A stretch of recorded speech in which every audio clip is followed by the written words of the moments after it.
National highway में आपका जो पुल है यहाँ पे क्या बोलते हैं इसको, धनगढ़ी का, वो 2 साल से बन के भी तैयार नहीं हुआ है। इस पर चर्चा नहीं की आपने? और बड़ी किरकिरी हो रही है यहाँ के विधायक की भी और भाजपा सरकार की भी। मुझे जाननी है, दिल से बताइएगा, जब आप मोहान से इधर की तरफ आते हैं, धनगढ़ी के जब हालात देखते हैं और भी जगह, मन नहीं रोता यार क्या हमारी सरकार थी तब भी ये पुल नहीं बन पाया? होता थोड़ा सा एक कि आपके रानीखेत के इलाके, आपके विधानसभा क्षेत्र में पीपीपी मोड का हॉस्पिटल भी है वहाँ पे। यहाँ तो वो शिकायतें सुनने को मिलती है, हालांकि वहाँ जो हॉस्पिटल है वास्तव में सही काम कर रहा है या वहाँ भी कुछ समस्या है लोगों को?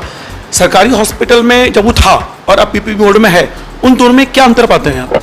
तो सुने अपने चंद सवाल जो मैंने पूछे हैं रानीखेत के समाजसेवी विधायक प्रमोद नैनवाल जी से। दरअसल वो पीपीपी मोड हॉस्पिटल रामनगर में आए थे अपने गनर का इलाज करवाने के लिए, तो मेरी उनसे मुलाकात हुई। उनसे मैंने चंद सवाल पूछे। मैंने उनसे धनगढ़ी का जो पुल बनते बनते रह गया है, 2 साल से बन रहा है और भाजपा सरकार के लिए एक कलंक साबित हो रहा है, उस पर मैंने उनसे सवाल लिए। और पीपीपी मोड का हॉस्पिटल उनके विधानसभा क्षेत्र भिकियासैन में भी है, उस पर भी मैंने उनसे सवाल लिए हैं।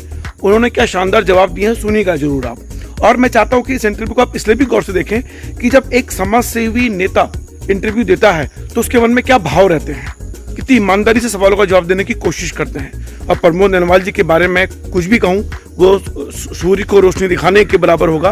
फिलहाल परिसीमन के मुद्दे पर भी उनका मैंने इंटरव्यू लिया हुआ है, लेकिन वो पेंडिंग पड़ा हुआ है क्योंकि उस पर एक सीरीज मुझे तैयार करनी है। फिलहाल प्रमोद नैनवाल जी को सुनिए और क्या गजब बोले हैं। फिलहाल रवि के बिंदास बोल देखते रहिए। और आपसे एक विनम्र निवेदन है, अगर इसे आप फेसबुक पेज में देख रहे हैं तो पेज को फॉलो करना ना भूलें, और अगर यूट्यूब में देख रहे हैं तो सब्सक्राइब करना ना भूलें। तो माननीय विधायक रानीखेत प्रमोद नैनवाल जी ने माननीय केंद्रीय परिवहन मंत्री नितिन गडकरी जी से ये आश्वासन लिया है कि रामनगर से पहाड़ तक यानी रानीखेत तक एक ऑल वेदर रोड बनाई जाए। उनका उन्हें पूर्ण आश्वासन मिला है। देखते ही आश्वासन पर कितना काम होता है, लेकिन इतना तय है कि ये काम जरूर निश्चित होगा। सुनिए इस इंटरव्यू को। हाय, मैं रवि के बिंदास बोल में आपका स्वागत है।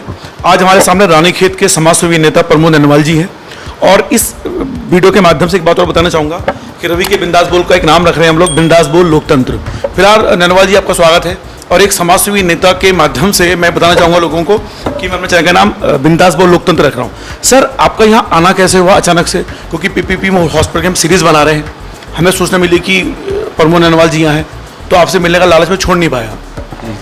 मैं अभी दिल्ली से अपने क्षेत्र की समस्याओं को लेकर के, अपनी सड़कों और अब रानीखेत की कैंट की समस्याओं को लेकर के दिल्ली गया था।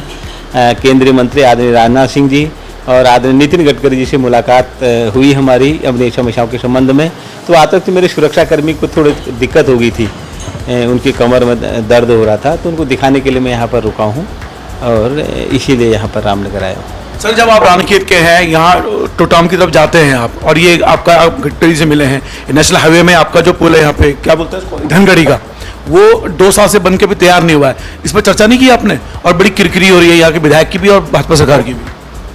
मैंने कहा कि मैं विधानसभा में जब गया था तो सबसे पहले मेरा प्रश्न रामनगर, मोहान, भतरोजखान, रानीखेत मोटर मार्ग और जो हमारे बद्रीनाथ तक जाती है उसी सड़क के संबंध में मेरा पहला प्रश्न था। विधानसभा में अभी तक मैं 4 से ज़्यादा प्रश्न इस रोड के संबंध में लगा चुका हूँ। तो मैं कल हमारे सड़क परिवहन मंत्री आदरणीय नितिन गडकरी जी से मिला, तो उनसे भी मैंने ये जो पुलों के निर्माण में देरी हो रही है उसके संबंध में और इस मोटर मार्ग को चौड़ीकरण के लिए और इसे ऑल वेदर रोड में परिवर्तन करने के लिए उनसे आग्रह किया है। और उनके द्वारा मुझे आश्वासन दिया गया है कि शीघ्र इस रोड का चौड़ीकरण भी होगा और जो अवशेष निर्माण कार्य चाहे पुल का है या जो भी इसके चौड़ीकरण का है वो जल्दी शुरू होगा, जल्दी समाप्त होगा। आश्वासन नहीं बन के रह जाएगा, वास्तव में काम भी होगा इसमें, क्योंकि देखिए गडकरी जी भी बड़े कर्मठ नेता माने जाते हैं और आप तक है समाजसेवी नेता। तो मैं ये जानना चाहता हूँ कि एक समाजसेवी नेता ने जब एक कर्मठ नेता से बात की तो ये आश्वासन बन के तो रहेगा नहीं, तो आप क्या समझते हैं वास्तव में काम पूरा होगा इस पर? नहीं, अब जहाँ तक आश्वासन की बात कहें, मैं आपकी इस बात से सहमत नहीं हूँ। भारतीय जनता पार्टी के टाइम में प्रधानमंत्री ग्राम सड़क योजना जो सोच है ये आदरणीय अटल बिहारी वाजपेयी जी की और भारतीय जनता पार्टी की सोच है। पूरे देश में इतनी सड़कें बनी हैं जिन गाँव के कोई सुध लेने वाला नहीं था, जिनका कोई सिफारिश करने वाला नहीं था, ऑटोमेटिक उन गाँव में आज सड़कें गई हैं। आज पहाड़ में सल्ट में 2007 में चुनाव लड़ा तो वहाँ पर कम से कम 10% भी सड़कें नहीं थी, आज वहाँ पर 8-9 गुना सड़कों की बढ़ोतरी हो गई है। तो हम ये नहीं कह सकते केवल आश्वासन ही है। निश्चित रूप से हमें केंद्रीय नेतृत्व पर, आदरणीय नितिन गडकरी जी पर, भारतीय जनता पार्टी के केंद्रीय प्रधानमंत्री, विश्व के सर्वाधिक लोकप्रिय प्रधानमंत्री आदरणीय मोदी जी पर पूर्ण विश्वास है। उत्तराखंड के हितों को सर्वोच्च प्राथमिकता देते हैं, ऐसा मेरा विश्वास है। कब तक काम शुरू हो जाएगा? नहीं, मैं कोई मंत्री तो नहीं हूँ, हम तो आग्रह कर सकते हैं। इसलिए मैंने पूछा कि ये आश्वासन वास्तव में धरातल पे आएगा या आश्वासन बन के रहेगा, इसलिए मेरा सवाल था आपसे। नहीं, मैं कह रहा हूँ, मैं मुझे आज 3.5-4 महीने बने हुए हो गए। हमसे पहले कौन से लोग जा करके मंत्री से मिले थे देहरादून में, बताएं। जब मांग नहीं करेंगे, जब जा करके बच्चा रोएगा नहीं तो माँ दूध कैसे पिलाएगी।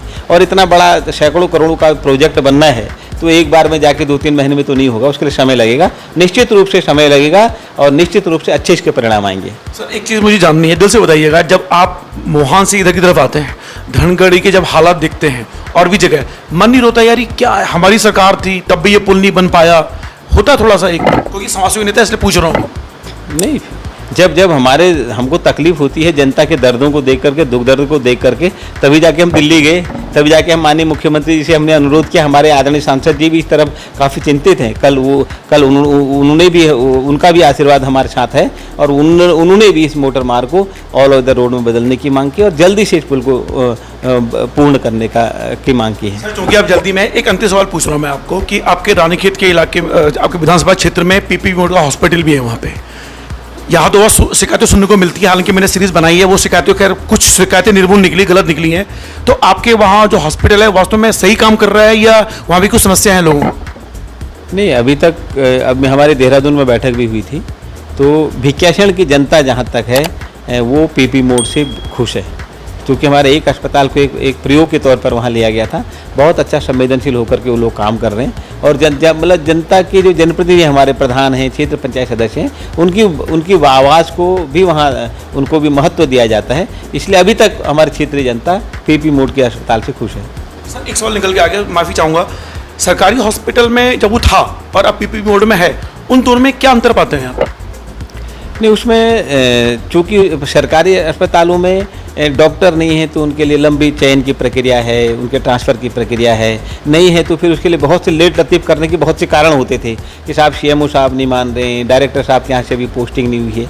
तो अब ये चीज़ें कुछ नहीं हैं, जो आपके अनुबंध में है आपको करनी पड़ेंगी। तो उसके लिए हम उनको अड़ते हैं, उनसे प्रेशर डालते हैं कि जो आपके अनुबंध में जितने डॉक्टर हैं, जो इक्विपमेंट वहाँ पर लगने चाहिए वो सब लगे होने चाहिए। और निश्चित पहले अल्ट्रासाउंड नहीं होता था, अब अल्ट्रासाउंड हो रहा है और तमाम जो हमारे गायनी की जो वहाँ सुपर स्पेशलिस्ट वहाँ डॉक्टर हैं, तो इन्हीं सब चीज़ों को लेकर के जनता वहाँ संतुष्ट है और हम और कोशिश कर रहे हैं कि और बेहतर काम पीपी मोड पर हो। इस जवाब को आप दोबारा सुनिएगा। उन्होंने ये कहा कि जब सरकारी हॉस्पिटल था तो एक लंबी चेन होती है उनको वहाँ पे लाने के लिए, उनके ट्रांसफ़र के लिए, और उस समस्या से निजात मिल गई, क्योंकि ये पीपी मोड के प्रशासन पे डिपेंड करेगा कि उनको कैसे डॉक्टर लेके आने हैं, क्योंकि समस्या से निजात मिल गई है और ये फ़ायदा है पीपीपी मोड के हॉस्पिटल का। इसलिए व्यक्तिगत रूप से मुझे कहीं लगता है कि सरकार ने जो मुहिम शुरू की है, क्योंकि कम खर्चे में आपका परिवार जैसा इलाज होने की संभावना बढ़ जाती है। बहुत बहुत धन्यवाद साहब से बात करने के लिए, दोबारा से बात करेंगे। फिलहाल इनका एक इंटरव्यू पेंडिंग पड़ा हुआ है, वो जल्दी डालूंगा जब मैं सीरीज बना रहा हूँ परिसीमन के मुद्दे पर। बहुत बहुत धन्यवाद सर आपका। धन्यवाद।